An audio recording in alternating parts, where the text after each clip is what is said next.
मी विजय Nikam, D news मध्ये आपलं सर्वांचं स्वागत। प्रथम एक नजर आजच्या ठळक घडामोडीवर।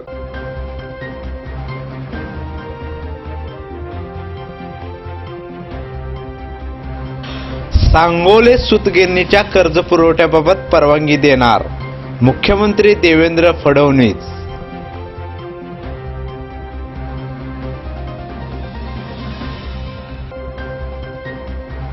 जकराया शुगरने 2500 रुपये पहिला हप्ता देऊन सगळ्यांना दिला धक्का।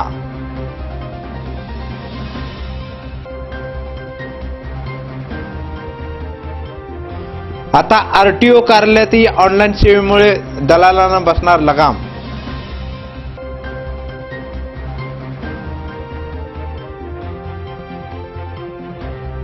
आणि मंगळवेढा बस स्थानकात उभारणार हिरकणी कक्ष।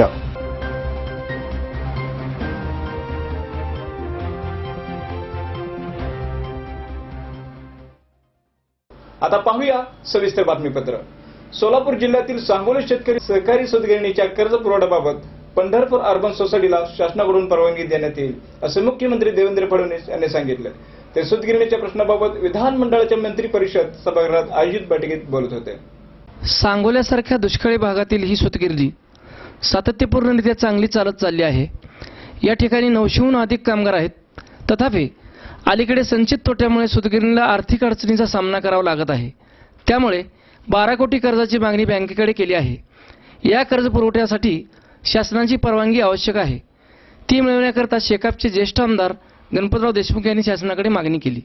त्याबाबत मुख्यमंत्री देवेंद्र फडणवीस यांनी सूतगिरणीला कर्जपुरवठा करण्याबाबत सदर बँकेला शासनाकडून आवश्यक परवानगी दिली जाईल असे सांगितले।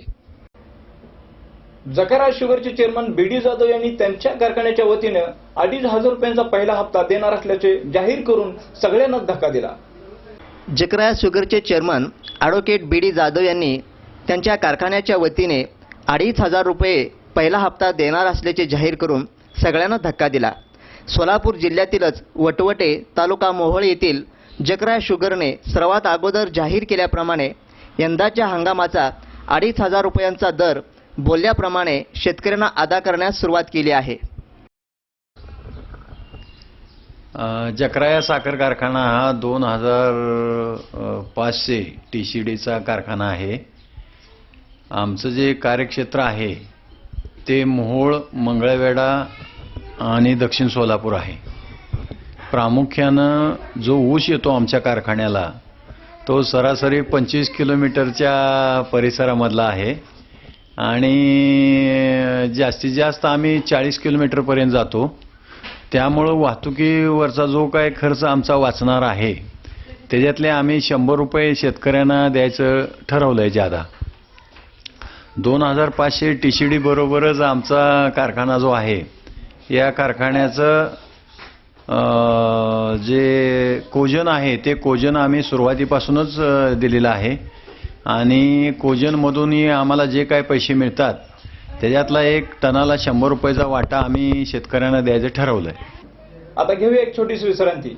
युवा प्रतिभा महोत्सव, युवा प्रतिभा महोत्सव, युवा प्रतिभा महोत्सव, हा युवा। तुम्ही दिवसेंदिवस हा महोत्सवाला अतिशय मनापासून दाद देताय आणि आपलं नाव राज्यावर देशावरती कोरलं जावं या क्षेत्रामध्ये अधिक चांगल्या पद्धतीने हा महोत्सव तुमच्या पुढे आणण्याचं नियोजन आमच्या सगळ्या सहकार्यांचं आहे।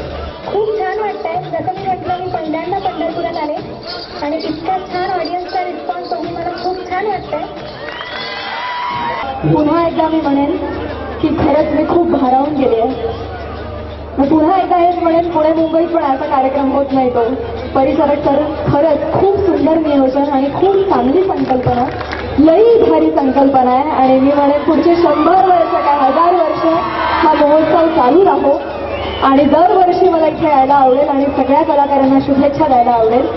आणि खूप छान रसिक प्रेक्षक असतात, पहिल्याच वेळी कळलं होतं आणि आजही तुमच्याकडनं तितका छान प्रतिसाद मिळेल आम्हाला सगळ्यांना अशी अपेक्षा आहे आणि अशी आशाही आहे। युवा प्रतिभा महोत्सव, युवा प्रतिभा महोत्सव, युवा प्रतिभा महोत्सव, हा युवा प्रतिभा महोत्सव, युवा प्रतिभा महोत्सव, युवा प्रतिभा महोत्सव, युवा प्रतिभा महोत्सव हा युवा प्रतिभा महोत्सव. बातमीपत्रामध्ये पुन्हा आपलं स्वागत. कामकाजामध्ये पारदर्शक आणण्यासाठी आरटीओने 16 ऑनलाईन सेवा उपलब्ध करून दिल्याने नागरिकांना घरी बसून अर्ज करण्याबरोबर शुल्क भरणं शक्य झाले आहे. महिनाभरात आरटीओच्या सोलापूर विभागात ऑनलाईन सुविधांचा सुमारे 3,500हून अधिक नागरिकांनी लाभ घेतला असून यामुळे आरटीओच्या तिजोरीत लाखो रुपयांची भर पडली आहे. आरटीओच्या ऑनलाईन सेवा लवकरच सुरू करण्यात येणार असून या सेवांमुळे आरटीओ कार्यालयातील गर्दी कमी होणार आहे. शिवाय नागरिकांच्या वेळेची बचत होऊन कामकाजात अधिकच सुलभता येणार आहे. 16 सेवांमध्ये प्रामुख्याने परिवहन सेवा अंतर्गत नोंदणी झालेल्या जुन्या वाहनांचे त्रैमासिक, 6माही, वार्षिक कर भरणे, वाहनांचे हस्तांतरण, ना हरकत प्रमाणपत्र जारी करणे, दुय्यम नोंदणी प्रमाणपत्र जारी करणे, वाहनावर कर्जबोजा नोंदवणे, कर्जबोजाचा नोंद रद्द करणे, वाहनांमधील बदल, योग्यता प्रमाणपत्र, नूतनीकरण शुल्क आदी सेवांचा समावेश आहे. शासकीय शुल्कही ऑनलाईन भरता येणार असून अर्जाची प्रिंट काढून त्यासोबत आवश्यक कागदपत्र कार्यालयात जमा करावी लागणार आहेत. त्यानंतर कामकाज पूर्ण झाल्यानंतर त्याचे नवीन नोंदणी प्रमाणपत्र पोस्टामार्फत घरपोच पाठवणार असल्याची माहिती त्यांनी दिली.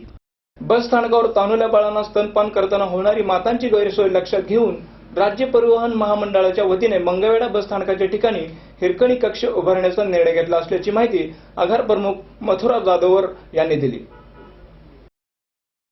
विविध स्थानकावर अनेक माता आपल्या तान्हुल्या बाळासह बसची वाट पाहत असल्याचे चित्र दिसून येते. या तान्हुल्या बाळांना स्तनपान करताना मातांची मोठी गैरसोय होत असल्याचे राज्य महामंडळ परिवहनाच्या निदर्शनात आले आहे. त्यामुळे महामंडळाने प्रमुख बसस्थानकामध्ये हिरकणी कक्ष सुरू करण्याचा निर्णय घेतला आहे. सुमारे 8 बाय 10 आकाराचा हा हिरकणी कक्ष वाहतूक नियंत्रण कक्षानजीक उभारला जाणार आहे. हिरकणी कक्षासंदर्भात स्थानकात गरजेचं आहे, त्यासाठी सर्वांची मागणी आहे. तर ते लवकरात लवकर काम सुरू होणार आहे आणि बस स्टँडवरती हिरकणी कक्ष उपलब्ध होणार आहे. धन्यवाद. पुन्हा एक नजर ठळक घडामोडीवर.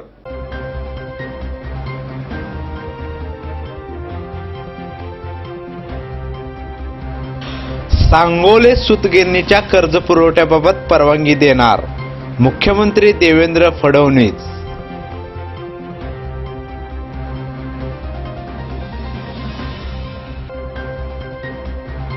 जकराया शुगरने 2500 रुपये पहिला हप्ता देऊन सगळ्यांना दिला धक्का.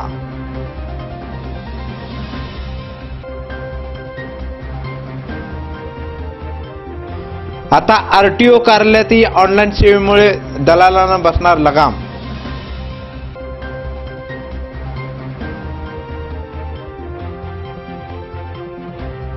आणि मंगळवेढा बस स्थानकात उभारणार हिरकणी कक्ष.